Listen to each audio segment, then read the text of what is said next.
সিঙ্গাপুরের বিপক্ষে প্রত্যাশা পূরণ হয়নি বাংলাদেশের। লড়াই করেও ঘরের মাঠে হার এড়াতে পারেনি হামজা সমিতরা। প্রতিপক্ষকে চাপে রাখলেও শেষ পর্যন্ত দর্শকদের মুখে হাসি ফোটাতে পারেনি লাল সবুজের প্রতিনিধিরা। ম্যাচে রেফারির একাধিক সিদ্ধান্ত নিয়ে রয়েছে প্রশ্ন। সংবাদ সম্মেলনেও জানিয়ে হতাশা ঝরল কোচের কণ্ঠে। আমার মনে হয় ফাহিমের ট্যাকেলটা পেনাল্টি হতে পারত, এটা পরিষ্কার ছিল। ম্যাচের 15 থেকে 20 মিনিটের মধ্যে আমরা অনেক সুযোগও হারিয়েছি। মনে হয় না প্রতিপক্ষ আমাদের চেয়ে ভালো খেলেছে, তবে ভারত ম্যাচের তুলনায় এই ম্যাচে আমাদের কাজটা কঠিন ছিল। দিন শেষে আমরা ম্যাচটি হেরেছি। ম্যাচে কোচের একাদশ নির্বাচন এবং কৌশল নিয়েও প্রশ্ন উঠেছে। ম্যাচ হারের পর এ বিষয় নিয়ে প্রশ্ন করলে তা এড়িয়ে যান তিনি।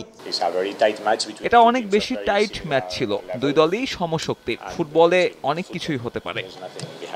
এদিকে ঘরের মাঠে বাংলাদেশকে হারিয়ে এশিয়ান কাপের পথে এক ধাপ এগিয়ে গেল সিঙ্গাপুর। গুরুত্বপূর্ণ এই ম্যাচ জিতে আরও আত্মবিশ্বাসী সফরকারীরা। ম্যাচটা মোটেও সহজ ছিল না, দুই দলই দুর্দান্ত খেলেছে, কেউ কাউকেই ছাড় দেয়নি। বাংলাদেশের সমর্থকরা খেলার দারুণ একটা পরিবেশ তৈরি করেছেন, তাদের ধন্যবাদ জানাই। আমার দলের পারফরমেন্স নিয়ে আমি খুবই সন্তুষ্ট। অক্টোবরে এশিয়ান কাপ বাছাই পর্বের ম্যাচে ঘরের মাঠে হংকংয়ের বিপক্ষে মাঠে নামবে বাংলাদেশ। এই সময়ের মধ্যে দলটাকে আরও পরিপূর্ণ করতে চান কোচ ক্যাব্রেরা। রিফাতুল ইসলাম মিরন, সময় সংবাদ, ঢাকা।